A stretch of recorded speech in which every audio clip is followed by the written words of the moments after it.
कौन सा संस्कार है सहरसा के राजपूत लोगों का कि अपने माँ के खिलाफ बेटे को नामांकन में डलवा दिया आपने।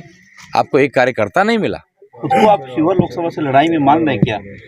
लड़ाई में नहीं मान रहे हैं, लड़ाई जीत चुके हैं। अब मार्जिन कितना होगा इसका तय। सिवान और शिवहर ये दो रिजल्ट जो है पूरे समीकरण को खराब करने जा रही है, बदलने जा रही है, एक नया समीकरण बनने जा रहा है। ये आपने अंधेरे में जिन सड़कों पे मुझे चलाया है, जो बुरी हालत है बरसात में जो आपकी सड़क का, वो मैंने चला और मैंने महसूस किया है। उसको आप शिवहर लोकसभा से लड़ाई में मान रहे हैं क्या?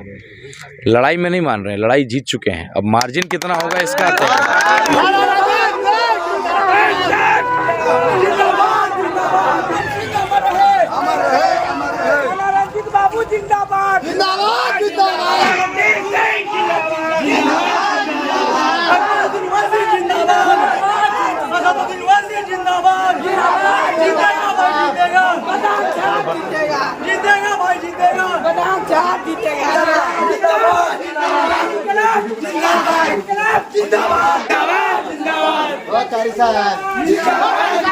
राणा रणजीत जिंदाबाद, राणा रणजीत जिंदाबाद, वैसी साहब जिंदाबाद।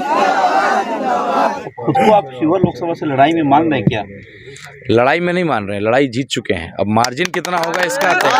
सबने दिया है हमको छोड़, अपनी पार्टी अपनी। रणजीत जी आधी रात को भी लगातार जोशो और जुनून के साथ जनसंपर्क कर रहे हैं, लोगों का अपार समर्थन मिल रहा है, क्या कहेंगे इसके राम वासी के बारे में? देखिए, ये एक ऐतिहासिक फैसला होने जा रहा है। शिवहर संसदीय क्षेत्र जो है बिहार की राजनीति को बदलने जा रहा है।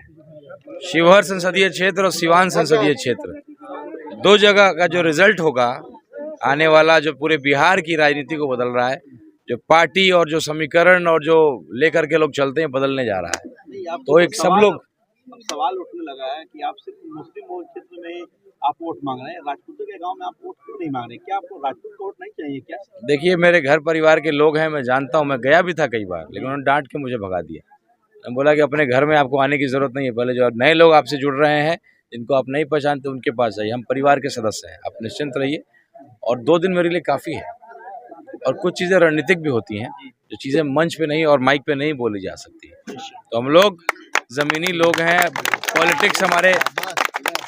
पॉलिटिक्स हमारे रगों में है। मेरे पास हर पार्टी के कार्यकर्ता, बड़े बड़े नेताओं का फ़ोन आता है, व्हाट्सएप कॉलिंग आता है, नॉर्मल फ़ोन नहीं आता है। मुझे मदद करते हैं, बताते हैं यहाँ चले जाइए, वहाँ चले जाइए, इससे मिल लीजिए, उससे मिल लीजिए, वो नाराज़ है, ये नाराज़ है। तो वो लोग खुल के नहीं आना चाहते हैं, और मैं क्यों लाऊंगा? मुझे पता है कि मुझे वोट से मतलब है। लोग कह रहे हैं कि भाई राजपूत समाज के आनंद मोहन सिंह बड़े नेता है, तो क्या उनको छोड़ करके राणा रणजीत वोट करेंगे राजपूत समाज? इतने बड़े नेता हैं तो लगातार तो उनकी पत्नी हार ही रही थी चुनाव। इस बार अक़लियत के वोट से जीते। अक़लियत तो जात पात देखते नहीं है। लालटेन का टिकट जिसको मिल गया उसके पीछे खड़ी हो जाया करती थी, चाहे उनके जात का नेता भी क्यों ना खड़ा हुआ हो। लेकिन लालटेन ने जहाँ बोल दिया वहाँ आंख बंद करके समर्पित भाव से उनको वोट दिया करती थी। लेकिन इस बार लोगों ने देखा कि नहीं, हमारे समर्पण का जो है मान सम्मान जो मिलना चाहिए वो नहीं मिल रहा है। सिवान और शिवहर ये दो रिजल्ट जो है पूरे समीकरण को खराब करने जा रही है, बदलने जा रही है, एक नया समीकरण बनने जा रहा है। उसको आप शिवहर लोकसभा से लड़ाई में मान रहे हैं क्या? लड़ाई में नहीं मान रहे हैं, लड़ाई जीत चुके हैं। अब मार्जिन कितना होगा इसका तय। आप किसी भी नेता के कार्यक्रम में जाते होंगे, ऐसा उत्साह देखा है क्या आपने? मैं सभी पत्रकार से पूछना चाहूँगा, सभी व्यक्ति से पूछना चाहूँगा कि जो उत्साह हमारे कार्यकर्ताओं में है, चूँकि ये बदलाव का उत्साह है, एक नई पार्टी जो जिस पे लिए वो उम्मीद से देखते थे, वो पहली बार चंपारण की धरती पे आ रही है। एक बैरिस्टर साहब आए थे कुछ साल पहले जिनका नाम मोहनदास करमचंद गांधी था, और दूसरे बैरिस्टर साहब जिनका नाम असदुद्दीन ओवैसी साहब है, जो ईमानदारी से दलित की लड़ाई, अक़लियत की लड़ाई लड़ते हैं। क्या आपकी पार्टी के सुप्रीमो क्षेत्र में आएंगे क्या जनसभा करने? लोगों की एक बड़ी उम्मीद है। वो जनसभा एक ऐतिहासिक जनसभा होगा, जो आज तक ऐसा सभा मुझे नहीं लगता कि बिहार की धरती पे हुआ होगा। जो भीड़ आप देखेंगे और जो लोगों का उत्साह है, प्रतिदिन मुझे फ़ोन आ रहा है कि सर कब का प्रोग्राम है, कब का प्रोग्राम है। तो आज ओवैसी साहब का जन्मदिन भी था और उनके यहाँ चुनाव भी था हैदराबाद। तो आज चुनाव बहुत कामयाब चुनाव रहा और पिछला रिकॉर्ड अधिक वोटों से फिर जीतेंगे वो। तो 2 दिन में हमें डेट मिल जाएगा, हम लोग सबको सूचित करेंगे, बड़े पैमाने पे हम सबको निमंत्रण देंगे। और साथ साथ अख्तरुल इमाम साहब और जितने बड़े नेता हैं वो सब यहाँ उपस्थित रहेंगे। 500 से अधिक लोग आपके बेटे के लिए, आपके भाई के लिए वोट मांगने के लिए आना चाह रहे हैं और आने वाले हैं। क्या कहेंगे गांव के लोगों को भी, क्या कहेंगे दोस्तों, इस आधी रात को भी पलके बिछा करके बैठे हुए आपके इंतजार में? यही कहना चाहेंगे कि आपने अंधेरे में जिन सड़कों पे मुझे चलाया है, जो बुरी हालत है बरसात में जो आपकी सड़क का, वो मैंने चला और मैंने महसूस किया। ऐसी कई चीज़ें हैं।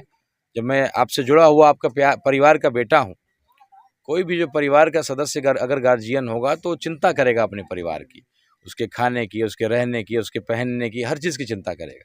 लेकिन जो बाहर का व्यक्ति आपका गार्जियन बनेगा वो चिंता नहीं करेगा।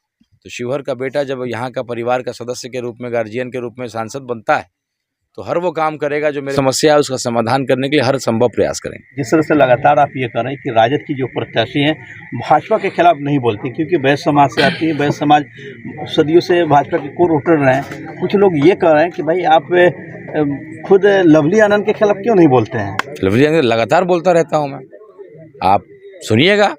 मैंने उनको कहा कि भाई कौन सा संस्कार है सहरसा के राजपूत लोगों का कि अपने माँ के खिलाफ बेटे को नामांकन में डलवा दिया आपने।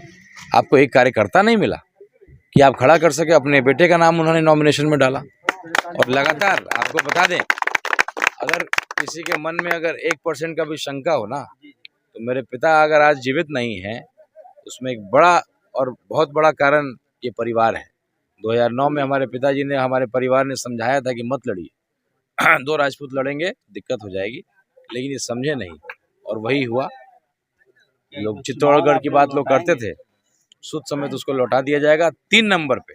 मैं लिख के देता हूँ स्टैम्प पेपर पे, आज मुझसे लिखवा लीजिए, 3 नंबर पे हो जाएंगे।